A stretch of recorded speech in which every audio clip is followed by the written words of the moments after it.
আচ্ছা, আজকের আপনাদেরকে সকলে স্বাগত জানাচ্ছি। আজকের বিষয়টি হচ্ছে তুরাগ নদীতে মরদেহ উদ্ধার সংক্রান্ত সামাজিক যোগাযোগ মাধ্যমের ভিত্তিহীন ও বিভ্রান্তিকর তথ্যের স্পষ্টীকরণ। উপস্থিত সাংবাদিকবৃন্দ, আসসালামু আলাইকুম। ঢাকা মেট্রোপলিটন পুলিশের পক্ষ থেকে আপনাদের সবাইকে আজকের এই জরুরি প্রেস ব্রিফিংয়ে স্বাগত জানাচ্ছি। সম্প্রতি সামাজিক যোগাযোগ মাধ্যমের বিভিন্ন প্ল্যাটফর্মে তুরাগ নদী থেকে একাধিক মরদেহ উদ্ধার সংক্রান্ত কিছু তথ্য, ছবি ও ভিডিও ছড়াতে দেখা যাচ্ছে। ঢাকা মেট্রোপলিটন পুলিশ অত্যন্ত গুরুত্বের সঙ্গে বিষয়টি খতিয়ে দেখেছে।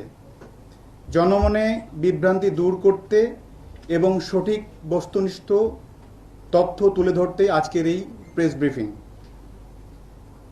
ডিএমপির উত্তরা বিভাগের আওতাধীন তুরাগ থানা এলাকায় এ ধরনের কোনো ধারাবাহিক মৃতদেহ উদ্ধার, হত্যাকাণ্ড কিংবা এ সংক্রান্ত অন্য কোনো ঘটনার সংবাদ পাওয়া যায়নি। একই সঙ্গে এই বিষয়ে তুরাগ থানায় কোনো ব্যক্তি বা প্রতিষ্ঠানের পক্ষ থেকে কোনো অভিযোগ, সাধারণ ডায়েরি বা জিডি বা মামলা দায়ের করা হয়নি।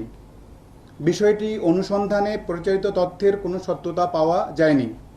এ বিষয়ে বাংলাদেশ পুলিশের ভেরিফাইড ফেসবুক পেজ থেকেও ইতিমধ্যে একটি আনুষ্ঠানিক বিবৃতি প্রকাশ করা হয়েছে। এদিকে মিরপুর ক্রাইম ডিভিশনের আওতাধীন পল্লবী ও রূপনগর থানার ভৌগোলিক সীমানা পর্যালোচনা করে দেখা গেছে, সামাজিক যোগাযোগ মাধ্যমে প্রচারিত তথ্যের সঙ্গে উক্ত দুই থানার কোনো সংশ্লিষ্টতা নেই।